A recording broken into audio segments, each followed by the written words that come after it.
సంగారెడ్డి జిల్లా న్యాల్కల్లోని ఓ పత్తి పొలంలో సాగు చేస్తున్న గంజాయి మొక్కలను ఎక్సైజ్ ఎన్ఫోర్స్మెంట్ పోలీసులు పట్టుకున్నారు. న్యాల్కల్ గ్రామానికి చెందిన రైతు రమేష్ పొలంలో పత్తి పంటలో అంతర పంటగా సాగు చేస్తున్న 158 గంజాయి మొక్కలను ఎన్ఫోర్స్మెంట్ అధికారులు గుర్తించి ధ్వంసం చేశారు.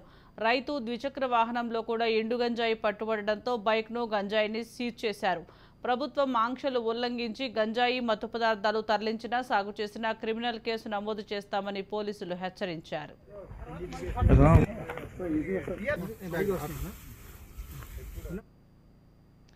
తిరుపతిలో విద్యార్థులు రెచ్చిపోయారు. నగరంలోని ఓ సినిమా థియేటర్లో యువకుడు కత్తిపోట్లకు గురైన ఘటన కలకలం సృష్టిస్తోంది.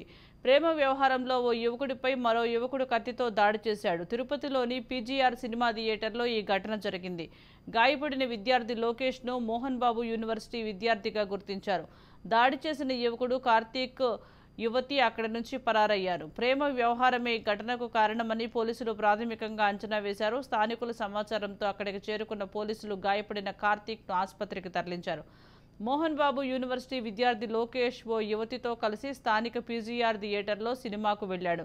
ఈ సందర్భంగా అక్కడే ఉన్న కార్తీక్ కత్తితో లోకేష్ పై దాడి చేసి గాయపరిచాడు. కత్తితో దాడి చేసిన తర్వాత కార్తీక్తో కలిసి యువతి పరారైంది. ఇద్దరు యువకులతో యువతి ప్రేమాయణం నడిపినట్లుగా సమాచారం. యువతి పక్కా ప్లాన్తోనే హత్యాయత్నం చేయించినట్లు అనుమానాలు వ్యక్తమవుతున్నాయి.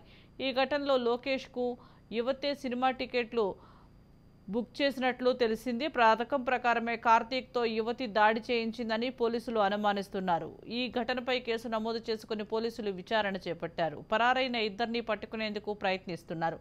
గాయపడిన లోకేష్ది ప్రకాశం జిల్లా గిద్దలూరు అని, కత్తితో దాడి చేసిన కార్తీక్, యువతి ఇద్దరు సూళ్లూరుపేటకు చెందిన వారిగా పోలీసులు గుర్తించారు.